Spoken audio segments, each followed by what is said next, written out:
Jasmine and Jade Washington sit stunned in the airport terminal, luggage at their feet, embarrassment burning their cheeks. Security guards hover nearby while travelers stare and whisper. Jade's phone buzzes with a text from their father, "It's done. SkyWest Airline stock just dropped 28% in 1 hour." Before we dive into this shocking story, where are you watching from today? Drop your location in the comments below. If this kind of injustice makes your blood boil, hit that like button right now and subscribe to stay updated on stories where accountability finally catches up to discrimination. Now let's rewind to see how these brilliant young women ended up here and how one powerful father changed an entire industry overnight. The Washington twins were exceptional by any standard. At 16, Jasmine and Jade had already made names for themselves in Atlanta's most prestigious academic circles. With identical warm brown eyes and brilliant minds, they were only distinguishable by Jasmine's confident stride and Jade's thoughtful demeanor. Their matching braids, today adorned with blue ribbons, bounced as they walked through Hartsfield-Jackson International Airport, excitement evident in their animated conversation. "I still can't believe we qualified," Jade whispered, clutching her acceptance letter to the International Mathematics Olympiad in Geneva, Switzerland. Only 12 students from the entire United States. Jasmine bumped her sister's shoulder playfully. "Did you ever doubt we would? We've been preparing for this since 7th grade." Behind them, Darius Washington walked with the unmistakable air of a man accustomed to command. As founder and CEO of Washington Innovations, the fastest-growing cybersecurity firm in the country, he had transformed from a brilliant coder in a South Chicago apartment to one of the most powerful black executives in America. Today, however, he was simply a proud father, albeit one constantly interrupted by urgent calls about merger negotiations. "Girls, wait up," he called, ending another call. "I've got a surprise for you." The twins turned, curiosity piqued. "I upgraded your tickets to first class," he announced, handing them new boarding passes. "You deserve to travel in style to your first international competition." The girls' eyes widened in delight. They had never flown first class before. "Your mother is disappointed she couldn't join us today," Darius continued, referring to their mother, Tanya Washington, a prominent civil rights attorney. "But she'll meet us in Geneva once she finishes the Thompson case." "We know, Dad," Jasmine replied. "She's defending that family against police brutality. It's important." The family approached the check-in counter, where a blonde attendant named Heather glanced up, her smile faltering momentarily when she saw them. "We're checking in for Flight 302 to New York, connecting to Geneva," Darius stated professionally. Heather took their passports, her eyes lingering too long on the first-class designation. "Are you sure these are your tickets?" she asked, looking directly at the twins. Jasmine bristled. "Why wouldn't they be our tickets?" Jade placed a calming hand on her sister's arm. "Yes, they're our tickets," she confirmed politely. "Our father upgraded them for us." Heather's eyes darted to Darius, who had stepped away to take another call but was watching the interaction closely. Something in his posture, perhaps the tailored suit or the confidence of wealth, seemed to recalibrate her assessment. "Of course," Heather replied quickly. "I just needed to verify. Enjoy your flight." As they walked away with their boarding passes, Jasmine muttered, "That happens every time." "Not every time," Jade countered, ever the optimist. "Often enough," Jasmine insisted. She wouldn't have questioned white teenagers flying first class. Darius rejoined them, his phone finally silent. "Everything okay?" "Just the usual," Jasmine said, exchanging a knowing glance with her father. Darius nodded, understanding immediately. He had taught his daughters about these moments, the small indignities, the constant need to prove belonging in spaces their white peers entered without question. As a CEO who had built his fortune in predominantly white tech circles, he knew these situations all too well. "Head high, mind higher," he reminded them, reciting their family motto. The twins nodded, straightening their shoulders as they continued toward security. Despite their father's success and the privileges it afforded them, the Washington sisters knew some things couldn't be solved with money or status. But today was about celebration, about mathematical theorems and international competition. Today, they wouldn't let anything dim their light. As boarding time approached, Darius received another urgent call. "I need to handle this before we take off," he explained apologetically. "I'll meet you at the gate in 15 minutes. The twins settled into the boarding area, reviewing mathematical proofs and chatting excitedly about the competition ahead, unaware that their journey was about to take a dramatic turn. First-class passengers for SkyWest Airlines Flight 302 to New York may now begin boarding, announced the gate agent. The Washington twins gathered their belongings and joined the priority boarding line. As they presented their tickets to the gate agent, they noticed flight attendant Brandon Keller watching them with narrowed eyes from the aircraft door. His expression shifted from surprise to suspicion as they approached. "Welcome aboard," he said stiffly, his smile not reaching his eyes. Inside the cabin, the twins settled into their spacious first-class seats, 2A and 2B. Around them, businessmen in suits and wealthy-looking couples arranged their belongings. Several passengers glanced curiously at the teenagers, but most returned to their pre-flight routines. "This is amazing," Jade whispered, running her hand over the plush armrest. "The seats are like thrones." Jasmine nodded, though she couldn't shake the discomfort from Brandon's scrutiny. "Did you see how that flight attendant looked at us?" "Maybe he doesn't see many teenagers in first class," Jade suggested, always finding the benign explanation. Another flight attendant, Melissa Payne, approached with a warm smile. "Would you ladies like a pre-flight beverage? Orange juice, water, or sparkling cider perhaps?" "Sparkling cider would be wonderful, thank you," Jade replied. "Same for me," added Jasmine. As Melissa walked away, they overheard Brandon speaking to her in hushed tones by the galley. "We need to maintain certain standards in first class," he murmured, glancing pointedly in their direction. "I don't know how they got these seats, but I'll be watching them." Melissa frowned but said nothing as she prepared their drinks. Jasmine and Jade exchanged glances, their excitement dampening.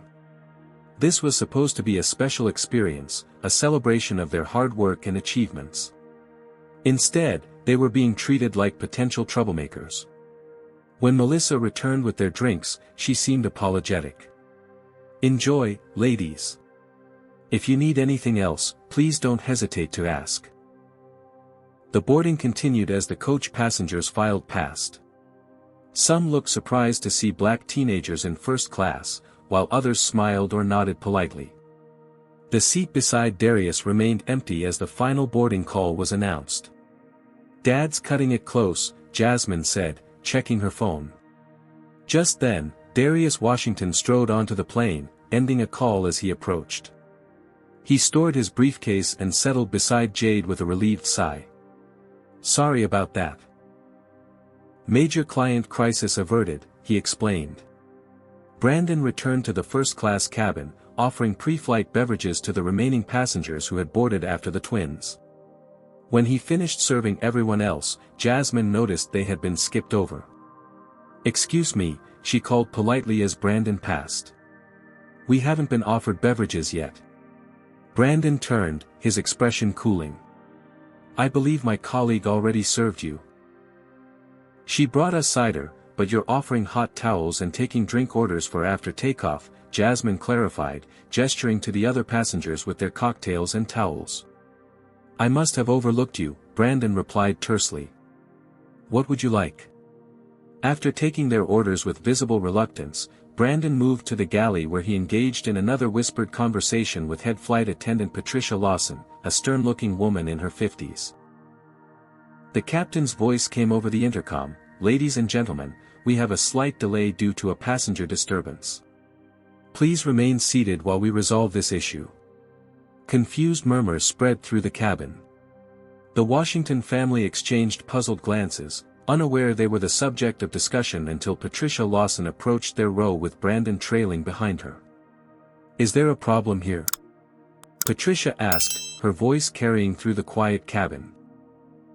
Darius looked up, surprised. No, there's no problem at all. We've received reports that these young ladies were being aggressive toward our flight crew, Patricia stated, loud enough for nearby passengers to hear. Jasmine's jaw dropped. What? That's not true at all. I just asked about being skipped for service. See the attitude? Brandon muttered to Patricia. This is what I was dealing with.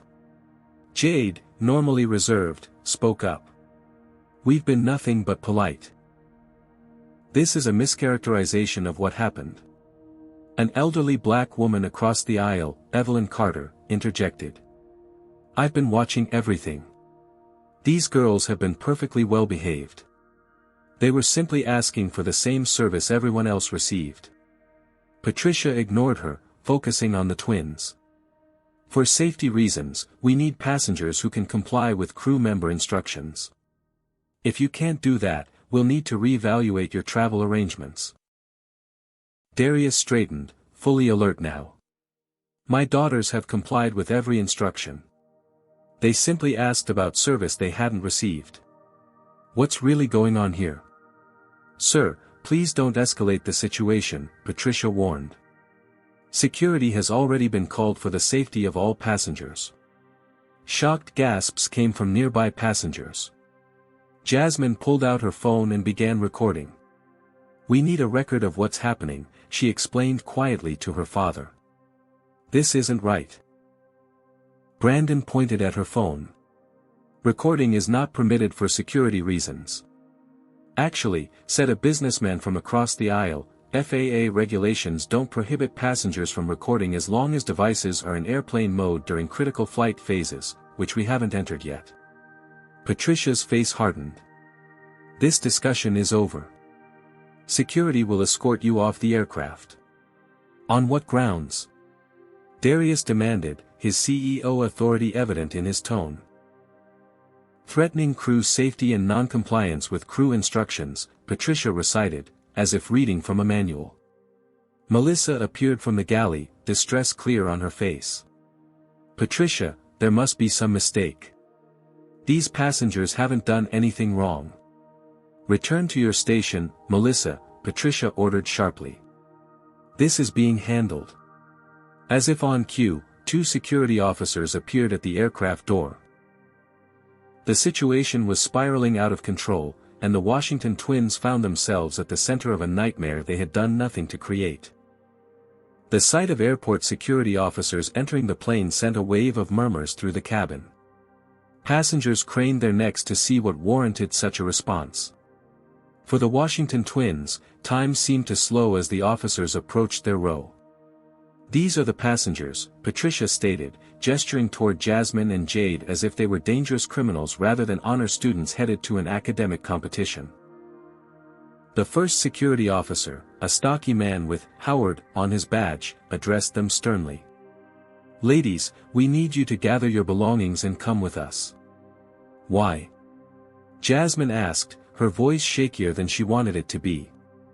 We haven't done anything wrong. They were being aggressive and non-compliant with crew instructions, Brandon interjected before the twins could explain. Darius stood up, his imposing 6'4" frame commanding attention. These are my daughters, and I can assure you they've done nothing wrong. I've been sitting here witnessing everything. Officer Howard hesitated, glancing between the flight attendants and Darius. Sir, are you traveling with them? Asked the second officer, a woman named Rivera. Yes, I'm their father, Darius Washington. Patricia cut in. The issue was occurring before you boarded, sir. You didn't witness the initial confrontation. There was no confrontation. Jade protested, uncharacteristically forceful. This is absurd. Several passengers began speaking up simultaneously. I've been here the whole time, there was no issue, stated a middle-aged white woman in 1A. Evelyn Carter, the elderly black woman across the aisle, stood up despite her cane. I've been watching everything since pre-boarding. These girls have been perfectly polite. This is nothing but discrimination, plain and simple. Ma'am, please remain seated, Officer Rivera instructed Evelyn, who reluctantly complied but continued to protest. Jasmine still had her phone recording, capturing the escalating situation. Brandon noticed and pointed. "She's still recording after being told to stop." Officer Howard reached for Jasmine's phone. "Miss, I'll need to take that." "No." Jasmine pulled back. "I'm documenting this for our protection. I know my rights." Darius placed a steady hand on his daughter's shoulder. "Jasmine, it's okay. I'm calling our attorney right now." He pulled out his own phone. "No calls during the security procedure," Officer Rivera stated firmly. "Sir, you can either deplane with your daughters voluntarily, or they will be removed and you can choose to stay on the flight." Darius looked incredulous. "You're suggesting I abandon my teenage daughters in an airport?" "Absolutely not." "Dad," Jade whispered, tears welling in her eyes. Everyone's staring. "Let's just go." The humiliation was palpable. Other passengers were recording now, capturing the Washington family's distress. Some called out in support, others watched in uncomfortable silence, but the public spectacle was excruciating for the twins, who had never wanted anything but to pursue their mathematical dreams.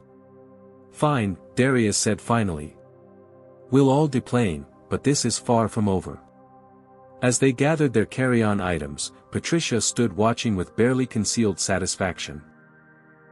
Melissa, the kind flight attendant, looked distressed but remained silent after her earlier rebuke. The walk of shame through the aircraft was excruciating. Jasmine kept her head high, though tears threatened.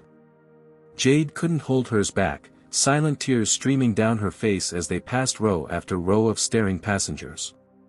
"Stay strong," Darius whispered to his daughters. "We've done nothing wrong." Once in the jetway, Officer Howard became more aggressive, rushing them along. "Keep moving, let's not create another scene." "We didn't create any scene to begin with," Jasmine protested. "Watch your tone, young lady," he warned. In the terminal, they were directed to a small security office where their IDs were checked and statements taken. The officers handled their belongings roughly, dumping the contents of Jade's carefully packed backpack in search of contraband that didn't exist. "Is this really necessary?" Darius asked, his patience wearing thin. "Standard procedure for removed passengers," Officer Rivera replied without looking up. The worst moment came when they were separated. Darius was taken to speak with a supervisor while the twins remained with Officer Howard. The girls exchanged terrified glances. They had never been apart from both parents in a situation like this. "Dad!" Jasmine called out as he was led away. "It's okay, I'll be right back," Darius assured them, though the concern in his eyes betrayed his confidence. Left alone with Officer Howard, the twins sat in uncomfortable silence, the reality of their situation sinking in. Their long-anticipated journey to Switzerland, the competition they had worked years for, their father's special surprise, all derailed because of what? Because they were black teenagers who dared to occupy first-class seats. When Darius returned 30 minutes later, his expression had transformed from concern to cold fury. The kind of controlled anger that moved mountains and toppled corporations. "Girls, we're leaving," he stated, his voice dangerously calm. "Our flight privileges have been suspended pending investigation." "But the competition," Jade began. "We'll get there," Darius promised. "Just not on SkyWest Airlines. Ever again." As they exited the security office, they noticed their removal had created a stir. Passengers from their flight had deplaned to give statements in their defense. Videos were already being shared online. What had begun as a private humiliation was quickly becoming a public reckoning.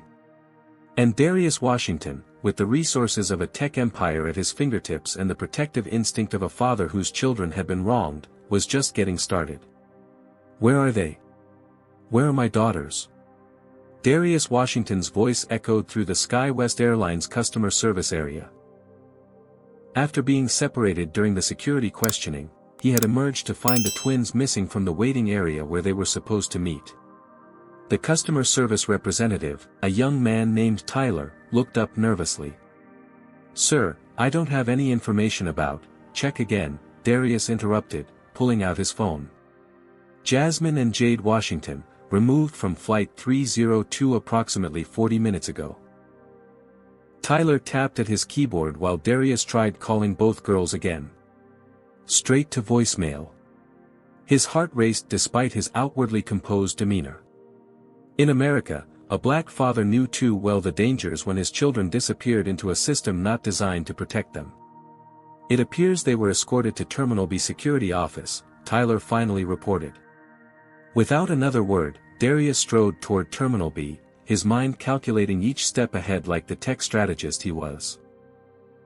By the time he reached the security office, he found his daughters sitting on a bench outside, looking shaken but unharmed. "Dad!" They rushed toward him, and for a moment, they weren't brilliant mathematics prodigies but simply his little girls. "Are you okay? Why didn't you answer your phones?" "They took them during questioning," Jasmine explained. "We just got them back." Darius's jaw tightened. "Let's go somewhere private to talk." As they walked, Darius sent a series of texts. To his executive assistant, to the company's chief legal counsel, to his wife. Each message was brief, precise, and would set in motion events that would reshape an entire industry. At an empty gate area, they sat together while the twins recounted every detail of their treatment. With each word, Darius's expression grew darker. "We need to get you rebooked," he finally said. "The competition, I don't even care about the competition anymore," Jade admitted, her voice small. Darius took his daughter's hand. "Don't let them take that from you too." At the rebooking counter, they faced their next obstacle, Ryan Phillips, the airline's customer service manager, a man whose condescending smile didn't reach his eyes. "Mr. Washington, is it?" Phillips consulted his tablet. "I understand there was an incident on Flight 302. "The only incident was the discriminatory treatment of my daughters by your staff," Darius replied evenly. Phillips's smile tightened. "According to our report, they were non-compliant with crew instructions, which is a federal. Were you on that flight, Mr. Phillips?" "No, but I have statements from our crew. I have video evidence and witnesses contradicting those statements," Darius interrupted. "Now, are you going to rebook us, or should I escalate this matter further?" Phillips glanced down at Darius's standard identification, making no connection between this angry black father and the CEO whose company was featured in that morning's Wall Street Journal. "Sir, I understand you're upset, but we can't have passengers who pose security risks." "Security risks?" Darius's voice remained quiet, but several nearby passengers turned to watch. "My 16-year-old daughters." National merit scholars headed to represent the United States in an international mathematics competition. "Those security risks?" Phillips shifted uncomfortably. "I'm not saying they are, but our crew's assessment. Let me speak with your supervisor." "I am the supervisor on duty, sir." Darius pulled out his phone. "Then I'll need your full name for my attorney." Something in Darius's demeanor finally penetrated Phillips's professional facade. "Perhaps I should check if there are any other options." "Perhaps you should."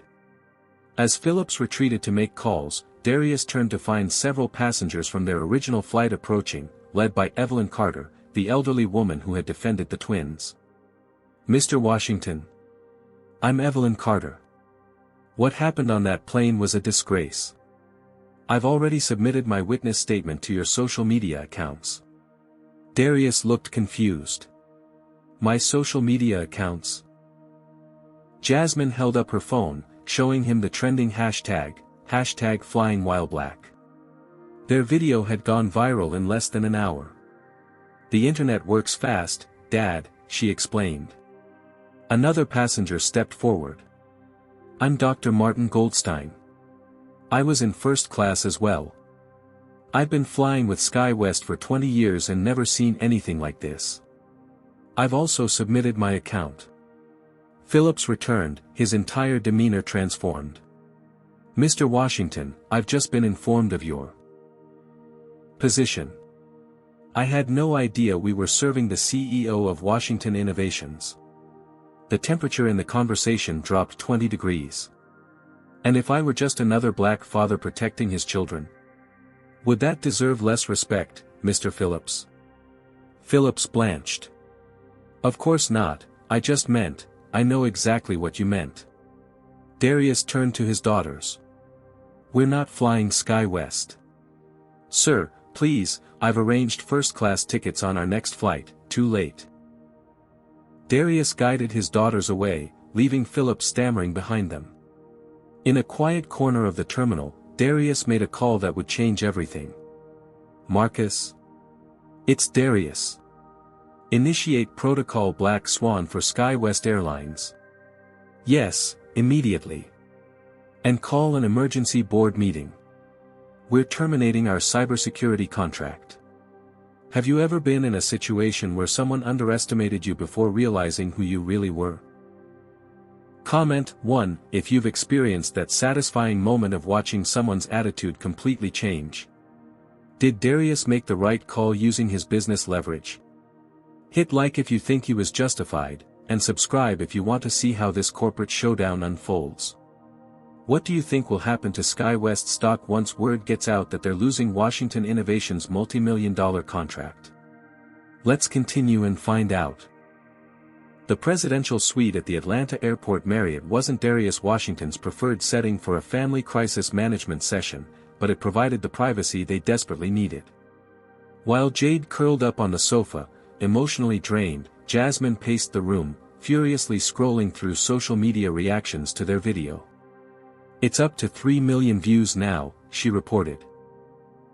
The comments are overwhelmingly supportive, but there are still people saying we must have done something to deserve it. Darius nodded, unsurprised. There always will be. On his laptop screen, Tanya Washington's face showed the contained fury that had made her one of the most feared civil rights attorneys in the country. Though stuck in Chicago finishing a police brutality case, she was fully engaged in the family crisis. I've already filed formal complaints with the FAA, DOT, and the airline, she explained. Jade, sweetheart, can you email me the unedited video from your phone? And Jasmine, I need the names of everyone who witnessed the incident. Jade nodded silently, still processing the trauma.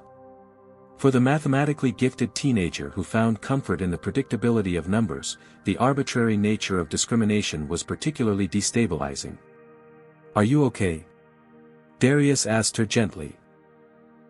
I keep calculating probabilities, she confessed. If we weren't black, 97.3% chance we'd be in the air right now. If we weren't in first class, 84.1% chance we wouldn't have been noticed. If we were flying with Mom. Her voice trailed off. Don't do that to yourself, Tanya urged from the screen. This isn't on you. But it is on us, Jasmine countered, stopping her pacing. On our skin. Always. The family fell silent, each recognizing the truth in her words.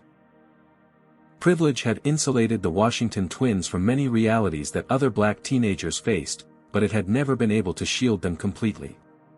Tell me about the social media response, Tanya requested, redirecting them to action. Jasmine's energy returned as she shared updates. #FlyingWhileBlack is trending nationally.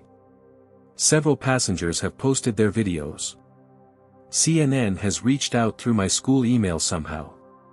Don't respond to any media yet, Darius advised. We need a coordinated approach. His phone buzzed with a text from Marcus Chen, Washington Innovations Chief Operating Officer.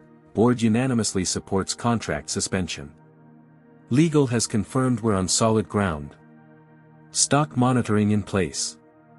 Darius showed the message to Tanya, who nodded approvingly. Good. Hit them where it hurts. This was the side of her parents that the twins rarely saw. The strategic operators who had risen to the top of their fields by outthinking those who underestimated them. Darius had built Washington Innovations from a dorm room startup to a cybersecurity giant protecting major corporations, airlines, and even government agencies from increasingly sophisticated threats. Tanya had transformed from a public defender to a civil rights attorney whose case selection had reshaped legal precedents. Together, they were formidable. And now, the full force of their professional capabilities was focused on a single target, SkyWest Airlines. Amara Johnson from BET News is requesting an exclusive, Jasmine reported, checking another notification. Darius and Tanya exchanged glances. Amara was respected for her thoughtful coverage of racial justice issues.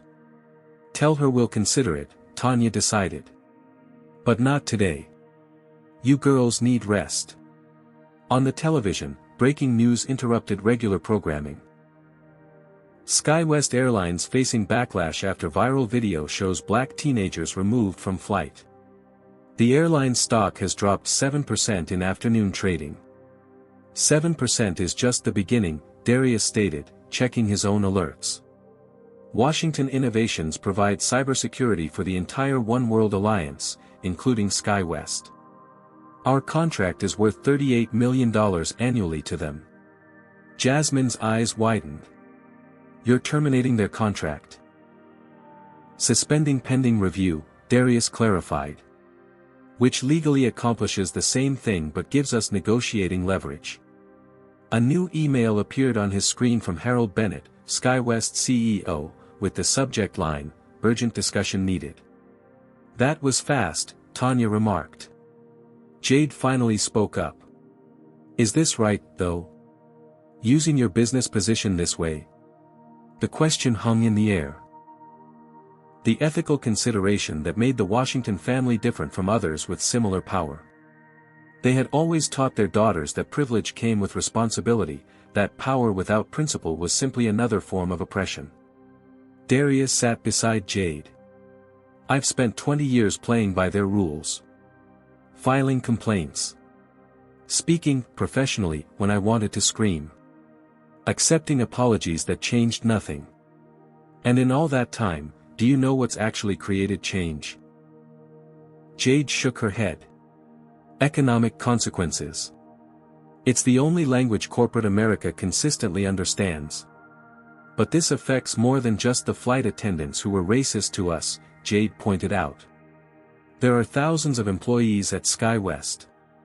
And their leadership has consistently failed them by not addressing discriminatory practices, Tanya countered from the screen. Sometimes systems need shock therapy to change. Jasmine joined them on the sofa. Remember last year when that teacher accused me of cheating because no one could solve that equation that quickly? Jade nodded. The incident had been devastating for her high-achieving sister. You filed complaints, attended meetings, wrote letters, Jasmine continued, looking at her parents. Nothing happened until you threatened to pull your donation for the new science building. Suddenly, I got an apology and the teacher got sensitivity training. Darius sighed, remembering. I hated using that leverage. But it worked, Jasmine insisted. And it wasn't just for me. It was for every black student who would have that teacher in the future. A notification chimed on Jasmine's phone. Melissa Payne, the nice flight attendant, just reached out through the contact form on the viral video. She says she wants to help and has documentation of previous incidents involving Brandon and Patricia. The atmosphere in the room shifted. A whistleblower changed everything. Tell her we'll be in touch through proper channels, Tanya instructed. This just became much bigger than one incident. As evening fell, more messages poured in, from other passengers, from former SkyWest employees, from other black travelers with similar experiences. What had begun as a personal humiliation was revealing a pattern of discrimination that couldn't be dismissed as an isolated incident. Darius's phone rang, Harold Bennett himself, not accepting being sent to voicemail. I should take this, Darius said, stepping onto the suite's balcony. The twins exchanged glances with their mother on the screen. Is Dad going to be okay? Jade asked. He seems really angry. Tanya smiled reassuringly. Your father has been preparing for this conversation his entire career. Harold Bennett has no idea what he's up against. Outside, against the backdrop of planes taking off into the darkening sky, Darius Washington answered the call that would begin the dismantling of decades of systemic discrimination, one corporate policy at a time. The Washington Innovations Emergency Board meeting convened virtually at 7:30 a.m. Despite the early hour, all 12 board members attended, a testament to the situation's gravity, or perhaps to Darius Washington's influence. His face, displayed on the main screen in the company's Atlanta headquarters, showed no signs of the sleepless night he'd endured. As you've all been briefed, Darius began, my family experienced discriminatory treatment from SkyWest Airlines that resulted in my teenage daughters being wrongfully removed from a flight. The evidence is clear, corroborated by multiple witnesses, and documented on video. Marcus Chen, attending in person as COO, added, the legal team confirms we have solid grounds to suspend services under the ethics clause of our contract. Section 21.3 specifically allows for immediate suspension if a client engages in discriminatory practices that conflict with our corporate values. The board members nodded solemnly. Washington Innovations had built its reputation not just on technological excellence but on ethical leadership. Their cybersecurity services protected some of the world's largest companies, including the One World Alliance of Airlines, of which SkyWest was a member. I want to be transparent, Darius continued. This is both a business decision and a personal one. I would be bringing this to the board regardless of who was involved, but I cannot pretend my family's direct experience doesn't make this more urgent. Eleanor Blackwell, the company's longest-serving board member, spoke up. Darius, I think I speak for everyone when I say we don't see a conflict here. This company has always stood against discrimination. That it happened to your family simply brings it closer to home. The vote was unanimous. Washington Innovations would suspend its cybersecurity services to SkyWest Airlines, effective immediately, pending review of the airline's policies and practices. Across town, the twins were giving their first interview to Amara Johnson of BET News in the hotel suite. They had chosen Amara for her reputation for fairness and depth rather than sensationalism. Jasmine, thank you for speaking with me, Amara began gently. Can you walk me through what happened on that flight? The twins recounted their experience clearly, their natural intelligence evident in their articulate responses. Jasmine provided the factual timeline while Jade offered thoughtful reflection on the emotional impact. The hardest part wasn't even being removed, Jade explained. It was watching people witness our humiliation and do nothing. Some spoke up, but most just recorded on their phones or looked away. That bystander effect is something many Black Americans experience, Amara noted. Your situation is getting attention because of your father's position, but this happens to people without that platform every day. We know, Jasmine acknowledged. That's why we're speaking out. This isn't just about us. Meanwhile, at SkyWest headquarters in Dallas, CEO Harold Bennett faced his own emergency board meeting. The airline's stock had plummeted 18% since market opening, an unprecedented drop triggered by Washington Innovations' announcement and the viral video that had now reached over 20 million views. How the hell did this happen? Demanded Franklin Pierce, SkyWest's chairman of the board. And why am I learning about Washington Innovations' contract suspension from CNBC instead of from you? Bennett wiped sweat from his brow. I've been trying to reach Washington since yesterday. He finally took my call late last night but refused to discuss continuing services. He's using his corporate power to wage a personal vendetta. Can you blame him? Asked Denise Wong, the board's newest member. Have you seen the video? It's indefensible. We have procedures for passenger noncompliance, Bennett began. Those girls weren't noncompliant, Wong interrupted, sliding tablets toward each board member. I took the liberty of compiling witness statements from passengers and crew. Including this email from Melissa Payne, a flight attendant who contradicts the official report filed by Patricia Lawson. Bennett's face darkened. Payne is disgruntled. She's been passed over for promotion twice. Perhaps because she doesn't share your niece's views on passenger selection? Wong suggested pointedly. The room fell silent. Pierce leaned forward. Your niece. Patricia Lawson is your niece. Bennett shifted uncomfortably. Second cousin once removed. It's hardly relevant. It's entirely relevant if nepotism is protecting employees who discriminate against passengers, Pierce retorted. Do you have any idea the liability we're facing? The Washington twins are minors. They're honors students representing the U.S. in an international competition. And their mother is Tanya Washington, one of the most successful civil rights attorneys in the country. The public relations nightmare was escalating by the hour. #boycott SkyWest was trending nationally. Videos had emerged of Brandon Keller, the flight attendant who had initiated the incident, making problematic comments to other minority passengers on previous flights. Internet sleuths had uncovered internal SkyWest communications suggesting a pattern of discriminatory treatment. Back at the hotel, Darius received an unexpected call from Evelyn Carter, the elderly passenger who had defended the twins on the flight. Mr. Washington, I've been contacted by several passengers who witnessed what happened. We're organizing to support your daughters. That's very kind, Mrs. Carter, but... I'm not finished, young man, she interrupted with the authority only an 80-year-old black woman could command. I was one of the first black flight attendants hired by Continental in 1968. I've seen this industry from the inside. What happened to your daughters is part of a pattern, and we have the receipts. Those receipts materialized as formal statements from 17 passengers, including 4 former airline employees, all documenting similar experiences or witnessing discriminatory treatment. The evidence was mounting, not just against individual employees but against a corporate culture that enabled discrimination. By mid-afternoon, the story had transcended business news to become a national conversation about race, privilege, and accountability.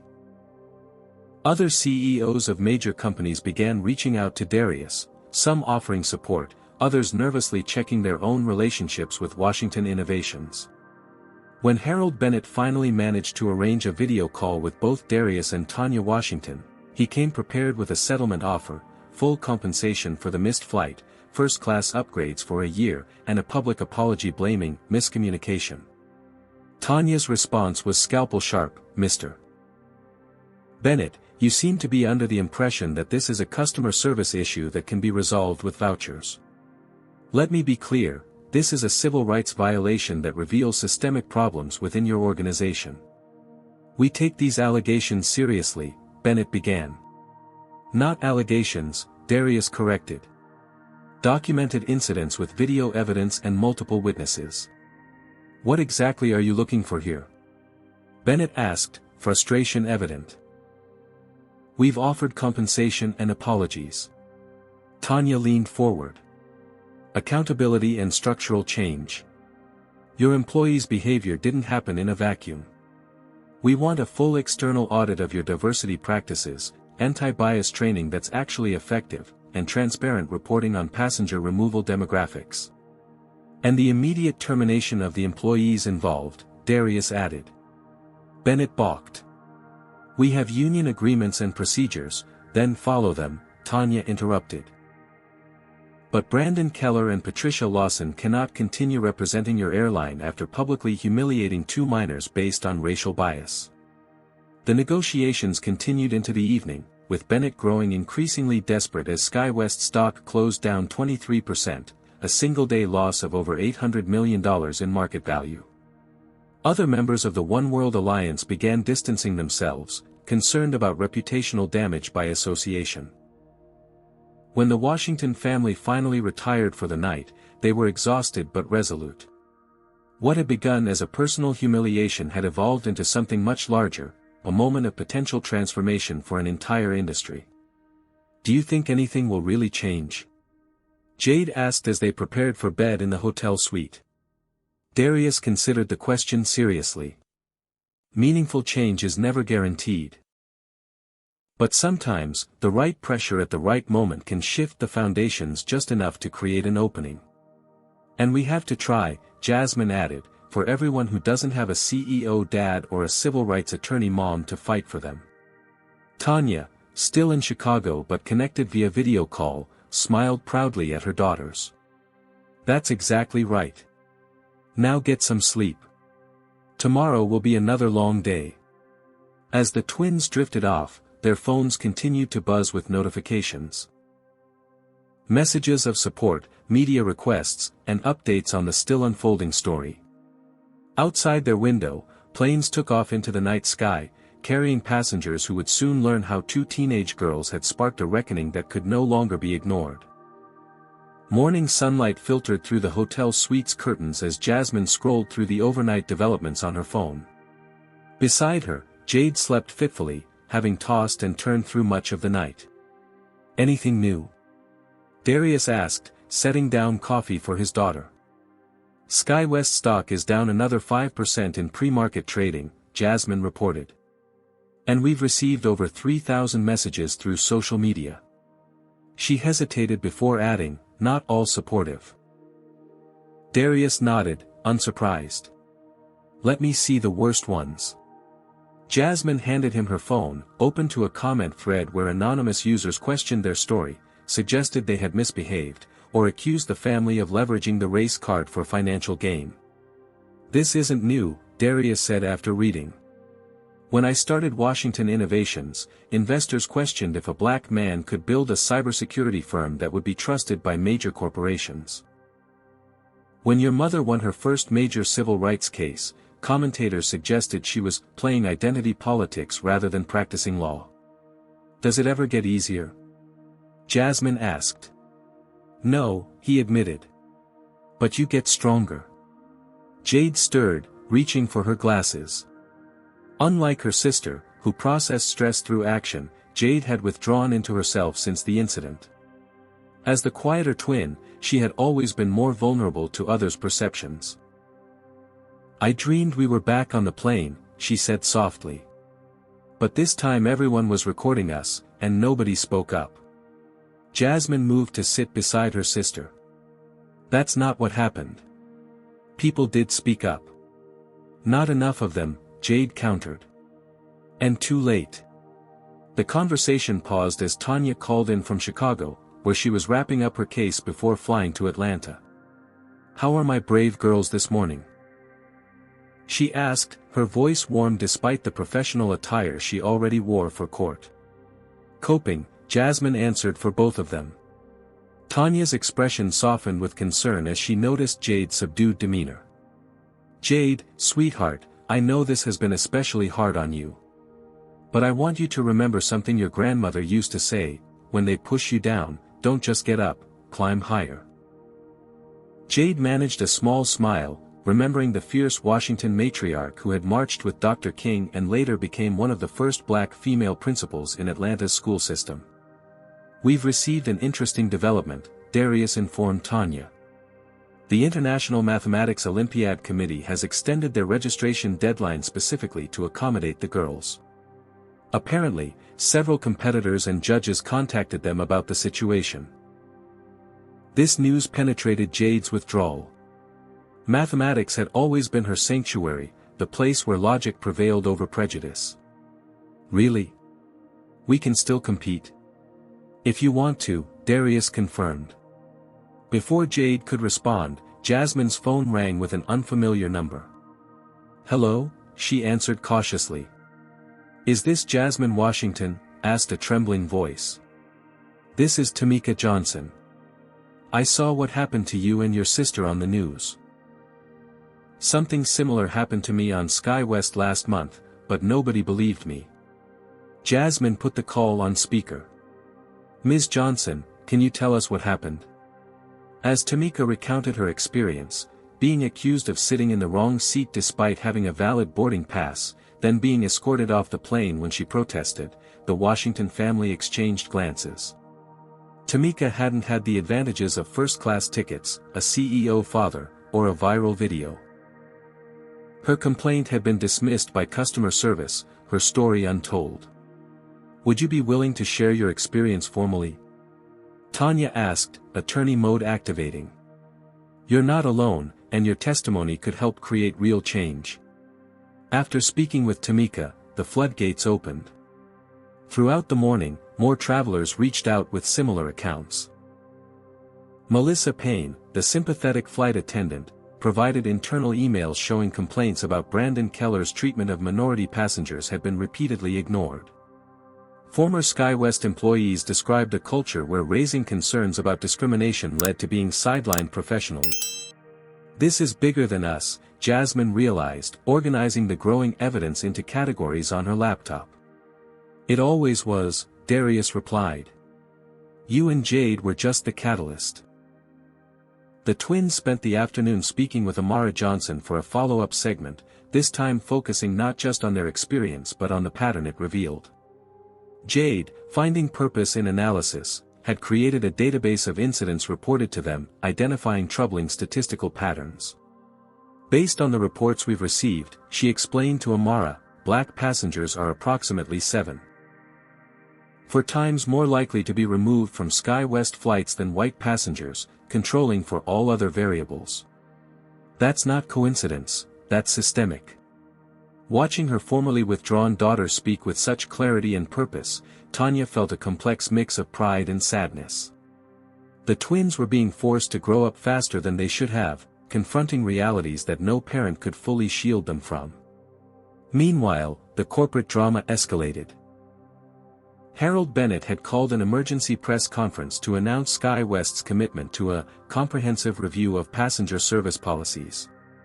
But the damage control came too late.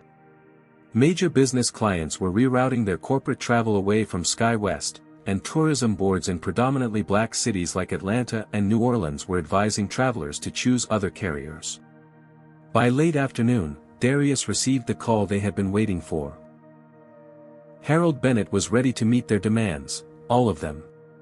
He's desperate, Marcus reported during their strategy session.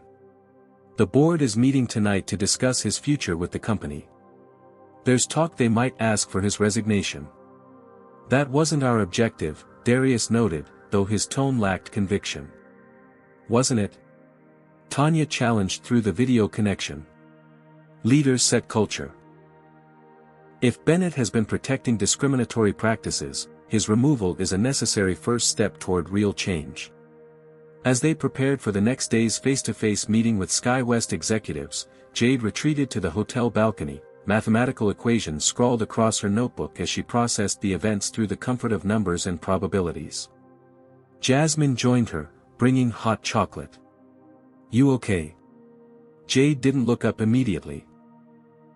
I keep thinking about Tamika, and all the others who contacted us. They experienced worse discrimination than we did, but nobody cared until it happened to the daughters of Darius Washington. I know, Jasmine acknowledged. It's not fair.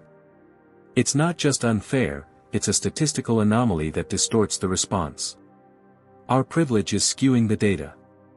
Jasmine smiled at her sister's uniquely mathematical perspective on injustice. Then we use that skewed response to create unskewed solutions. For the first time since the incident, Jade laughed. That's not how statistics work. No, but it's how justice might work, Jasmine insisted. We didn't ask for this platform, but we have it. So we use it for everyone who doesn't. Inside, Darius and Tanya were having a similar conversation about responsibility and privilege. The family that had worked so hard to succeed within the system now found themselves uniquely positioned to challenge it. Are we exploiting our privilege or leveraging it for good? Darius wondered aloud. Both, Tanya answered honestly. The question is whether the outcome serves justice beyond our family's situation. As night fell over Atlanta, the Washington family finalized their strategy for the confrontation ahead. They had moved beyond seeking personal vindication to demanding structural reform. What had begun as a humiliating incident had revealed itself as an opportunity to address patterns of discrimination that affected countless travelers. In the darkness of the hotel room, Jade finally drifted into peaceful sleep, her nightmare replaced by a different dream, one where mathematics could help quantify injustice, making the invisible visible through the undeniable clarity of numbers. Beside her, Jasmine remained awake, composing the statement she would deliver to SkyWest's executives, determined that her voice would speak for many beyond herself.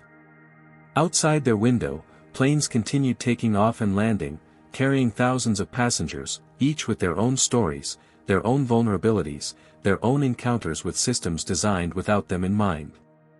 Tomorrow, perhaps, those systems would begin to change. Not through gradual evolution but through the seismic shift that sometimes only crisis can precipitate.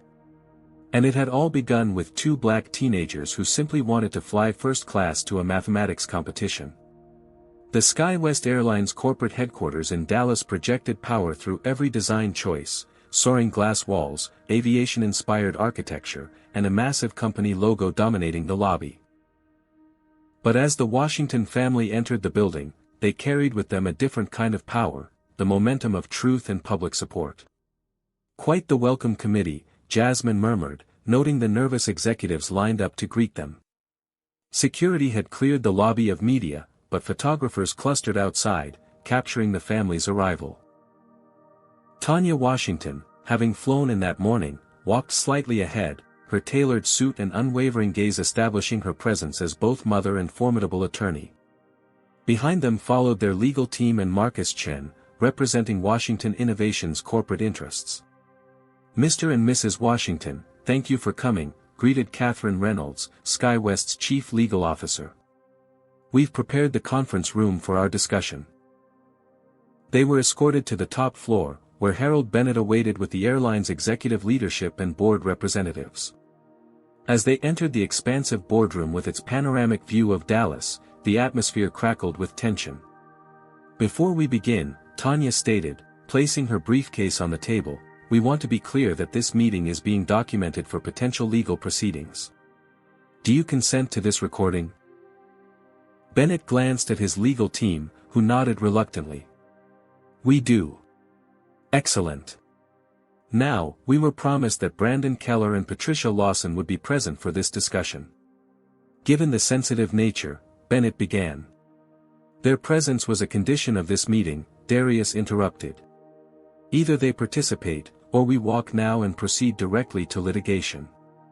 After a tense standoff, Bennett nodded to Reynolds, who made a quick call. Minutes later, Brandon Keller and Patricia Lawson entered, both visibly uncomfortable. Brandon avoided eye contact with the twins, while Patricia maintained a rigid posture of defiance. "Now we can begin," Tanya said, opening her laptop. "We're here today because my daughters were wrongfully removed from SkyWest Flight 302 based on racial discrimination. But as our investigation has revealed, this was not an isolated incident but part of a pattern of discriminatory treatment toward passengers of color." She proceeded to present the evidence they had gathered, statistical analysis of passenger removals by race, testimony from former employees, documentation of ignored complaints, and finally, the internal communications Melissa Payne had provided showing that concerns about Brandon Keller's behavior had been repeatedly dismissed. Throughout the presentation, the twins observed the executives' reactions. Some showed genuine shock and concern, others defensive skepticism, and a few, particularly Bennett himself, growing anger. When Tanya finished, Bennett leaned forward. "While we acknowledge that the Washington twins' experience was regrettable, we reject any characterization of systemic discrimination within our airline. This was an unfortunate misunderstanding." Jasmine interrupted, unable to contain herself. "Was it a misunderstanding when Mr. Keller said you needed to maintain standards in first class while looking directly at us? Was it a misunderstanding when we were the only passengers not offered the same service as everyone else?" Brandon shifted uncomfortably but remained silent. Bennett continued as if Jasmine hadn't spoken. "As I was saying, we are prepared to offer a generous settlement along with our public apology." "We're not interested in your money," Darius stated firmly. "We're here for accountability and systemic change." "And the truth," Jade added quietly, speaking up for the first time. All eyes turned to her. "We deserve to hear the truth about why this happened to us." Patricia Lawson finally broke her silence. The truth is that first class has certain standards. When passengers don't meet those standards, what standards exactly? Tanya challenged. My daughters were well-dressed, well-behaved honor students. What standards weren't they meeting, Ms. Lawson? Be specific. The room fell silent as the implication hung in the air.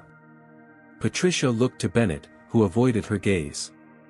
Perhaps, Marcus Chen suggested, Ms. Lawson could explain why similar incidents involving Mr. Keller have been documented 8 times in the past year, all involving passengers of color. Or why, Tanya added, complaints about these incidents were consistently routed to Ms. Lawson, who dismissed them without investigation. Bennett attempted to regain control of the meeting. We've already agreed to review our complaint procedures, which brings us to another interesting discovery, Darius interrupted, nodding to Marcus, who distributed folders to everyone at the table. Our team found something curious while reviewing SkyWest's leadership structure. Perhaps you could explain, Mr. Bennett, why Patricia Lawson, despite multiple passenger complaints and mediocre performance reviews, has been promoted 3 times in 5 years. Bennett's face flushed. Ms. Lawson's career progression is based on merit, is it? Tanya countered, opening one of the folders. Or is it because Patricia Lawson is your niece? A relationship conveniently omitted from her personnel file, but confirmed through our investigation. The boardroom erupted. Board members turned to Bennett in shock while his executive team exchanged alarmed glances. The nepotism revelation transformed the dynamic instantly, shifting blame from abstract, company policies, to specific individuals. That's not relevant to this discussion, Bennett insisted, but his authority was visibly crumbling. Franklin Pierce, the board chairman, cut in. Actually, Harold, it's entirely relevant. You never disclosed this relationship to the board. It wasn't important. It becomes important, Pierce continued, when your relative is involved in discrimination complaints that expose our company to significant legal liability. As Bennett and Pierce argued, Melissa Payne was escorted into the room, carrying additional documentation. Her hands trembled slightly, but her resolve was evident as she placed a flash drive on the table. These are emails, she explained, showing that passenger complaints about discriminatory treatment were systematically buried when routed through Ms. Lawson's office. I reported this pattern multiple times and was threatened with termination if I pursued it further. Catherine Reynolds, the legal officer, reached for the flash drive with evident alarm. We should review this privately before continuing. No more privacy, Darius insisted. No more cover-ups. The meeting devolved into chaos as accusations flew between executives, board members demanded explanations, and the truth began unraveling decades of protected discrimination. Through it all, the Washington twins observed with a mixture of vindication and sadness at the confirmation of what they had always known: the system had been designed to fail them. In the midst of the corporate meltdown, Jade suddenly stood. The room gradually fell silent as all eyes turned to the previously quiet teenager. I've been calculating probabilities since this happened, she began, her voice gaining strength with each word. The statistical likelihood of our treatment being random is approximately 0.003%. The probability of Brandon Keller and Patricia Lawson's pattern of passenger removals occurring without racial bias is functionally 0. She looked directly at Bennett. But here's the calculation that matters most. Every time a black passenger is removed unjustly, you don't just lose that customer. You lose their family, their friends, their social network. You create a story that lives for generations. My grandmother was forced to sit at the back of a bus. My mother was followed through department stores. And now my sister and I were humiliated on your airplane. Jasmine reached for her sister's hand as Jade continued. Your company will lose approximately $800 million in market value from this incident. But the real cost is immeasurable, the psychological damage to every person of color who boards an airplane wondering if today is the day they'll be treated like a criminal for existing in a space someone decides they don't belong in. The boardroom remained silent when she finished. In that moment, the power dynamic had completely shifted. It was no longer executives humoring an aggrieved family but leaders confronting their own moral and organizational failures. Bennett attempted one final defense. "We've offered every reasonable accommodation." Reasonable? Jasmine countered. Was it reasonable to humiliate us publicly? To derail our academic opportunities? To ignore years of similar complaints? You're offering accommodations now because you're facing consequences, not because you believe you were wrong. The confrontation continued for hours, with new revelations emerging as more documents were examined and testimonies heard. By late afternoon, it became clear that SkyWest's leadership had enabled discriminatory practices through negligence, nepotism, and willful ignorance. As the meeting finally adjourned, the Washington family stood together, parents and daughters united not just by shared trauma but by their collective commitment to preventing others from experiencing the same treatment. Outside the boardroom, reporters waited for statements, but the most important conversation happened privately between Jasmine and Jade as they prepared to face the cameras. "Are you ready for this?" Jasmine asked her sister. Jade took a deep breath. "No. But I'm going to do it anyway." "Why?" "Because," Jade replied, thinking of all the others who had reached out to them, "some equations need to be rebalanced." With that, the Washington twins stepped toward the press conference that would cement their unexpected role as catalysts for change, their private humiliation transformed into a powerful platform for accountability. 1 year later, Jade Washington stood at the boarding gate of SkyWest Airlines Flight 302, the same flight number, the same destination, but an entirely different experience. Beside her, Jasmine adjusted her carry-on bag, scanning the gate area with the watchfulness that had become second nature since their viral incident. "Are you sure about this?" Jasmine asked quietly. "We could have flown any other airline." Jade nodded. "This is the symmetry the story needs." Full circle. Their father approached, pocketing his phone after yet another business call. "Everything set. Your mother will meet us at the gate in New York before our connection to Geneva." The anniversary flight had not been planned as a publicity stunt, though media had somehow gotten wind of it. Rather, it represented a personal milestone for the Washington family, particularly for Jade, whose anxiety about flying had persisted long after the corporate battle had been won. "Ms. Washington?" "MS. Washington?" A young gate agent approached nervously. "I just wanted to say we're honored to have you fly with us today. You changed everything." The twins exchanged glances, still unaccustomed to being recognized. "Thank you," Jade replied simply. As they boarded the aircraft, the changes were immediately evident. The crew was notably diverse, the captain was a black woman who greeted them warmly, and the flight attendants maintained professional courtesy without the scrutiny the twins had previously experienced. Settling into their first-class seats, an ironic upgrade offered by the airline's new leadership, Jasmine pulled out her tablet to review the speech she would deliver at the mathematics conference where they had been invited as keynote speakers. After placing second in the previous year's competition, despite the delay and trauma, the Washington twins had become reluctant symbols of resilience in academic circles. "Still fine-tuning?" Darius asked, noticing her concentration. "I want to get the tone right," Jasmine explained. "Balance the mathematics with the message."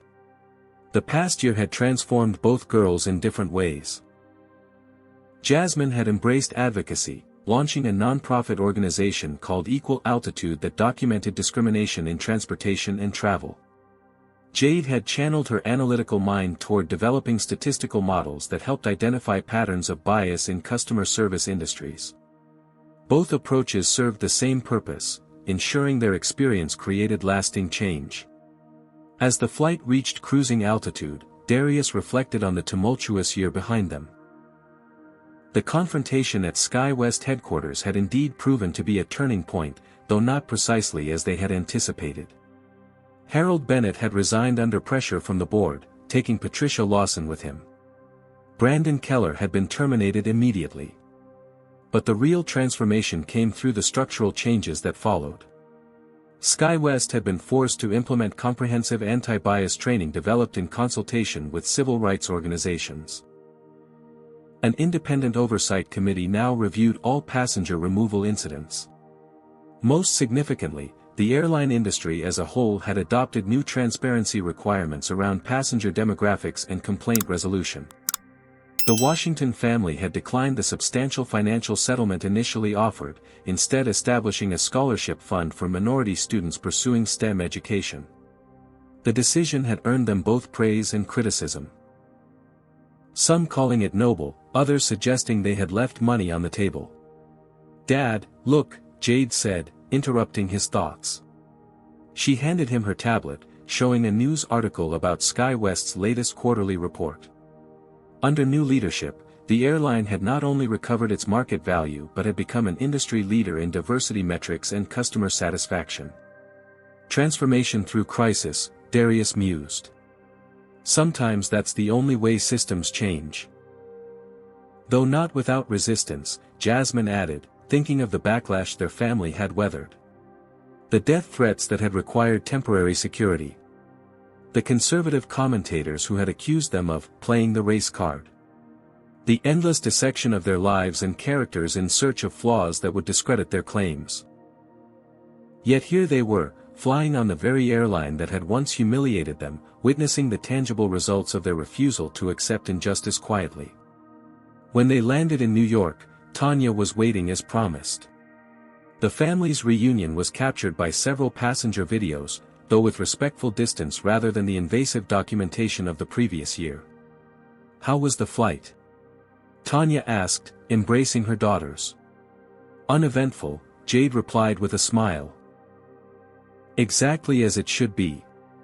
As they waited for their connection to Geneva, the family reflected on the journey, not just the physical travel but the unexpected path they had taken from victims to advocates. "I've been thinking about grandmother," Jade said suddenly. "Remember how she always told us that her generation fought so ours wouldn't have to?" Tanya nodded, remembering her mother's civil rights legacy. "I used to think that meant we wouldn't experience discrimination," Jade continued.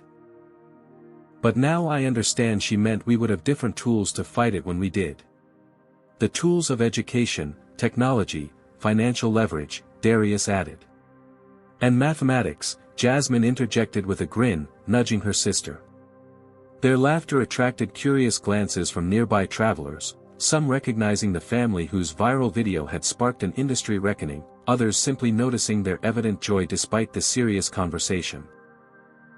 On the final leg of their journey to Geneva, Jade gazed out the window at the Atlantic Ocean below, thinking about the cascading effects of that fateful day. Melissa Payne had been promoted and now headed SkyWest's new passenger advocacy department. Evelyn Carter, the elderly passenger who had defended them, had been invited to join the airline's community advisory board. Countless others had shared their own stories, creating a tapestry of experiences that could no longer be dismissed as isolated incidents. Most importantly, the Washington twins had discovered their own voices and purposes, different but complementary approaches to addressing the same fundamental injustices. As the Swiss coastline appeared on the horizon, Jade turned to her sister. "Do you ever wonder what would have happened if we hadn't been recorded that day? If our story hadn't gone viral?" Jasmine considered the question. "We would have been just another statistic, another complaint filed and ignored." "Which means," Darius interjected, "that there are thousands of similar incidents that never receive justice." "Then our work isn't finished," Tanya concluded. The family fell silent, contemplating the ongoing nature of their commitment. The victory they had achieved was significant but represented just one battle in a much longer struggle. As the plane began its descent into Geneva, Jade opened her notebook to the complex equation she had been developing, a mathematical model for measuring the ripple effects of individual actions across systems. The formula remained incomplete, the variables too numerous, the human factors too unpredictable. But as she looked around at her family, at the strength they had discovered together, at the changes they had helped create, she realized some equations weren't meant to be solved but lived. Some transformations couldn't be calculated but could still be measured in the gradual bending of the moral arc toward justice. "Ready for tomorrow?" Jasmine asked as the wheels touched down. Jade closed her notebook and smiled. Ready for whatever comes next. As they deplaned together, the Washington family carried with them not just the memory of injustice but the knowledge of their power to transform it, one flight, one fight, one system at a time. This powerful story illuminates several crucial truths about the ongoing reality of racial discrimination.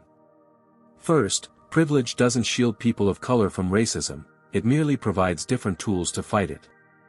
The Washington twins, despite their family's status, still faced humiliation that countless others experience without recourse. Second, individual actions can catalyze systemic change when leveraged strategically. By refusing to accept quiet compensation, the family transformed their personal injustice into industry-wide reform. Third, accountability requires more than apologies, it demands structural transformation. The airline's discriminatory culture couldn't be fixed with vouchers or PR statements, but required leadership changes and policy overhauls. Finally, the most effective advocacy often combines different approaches. Jasmine's passionate activism complemented Jade's analytical methodology, creating a more comprehensive response to injustice. Together, they remind us that progress doesn't happen through silence, and that sometimes the most powerful equation is courage plus persistence plus truth. What discrimination have you witnessed or experienced while traveling? Comment below with your story. If this account of standing up against injustice inspired you, hit that like button and subscribe for more powerful racism stories that shine light on systemic problems. Share this video with someone who needs to understand what "flying while black" really means and how speaking truth to power creates change. Thank you for joining me today.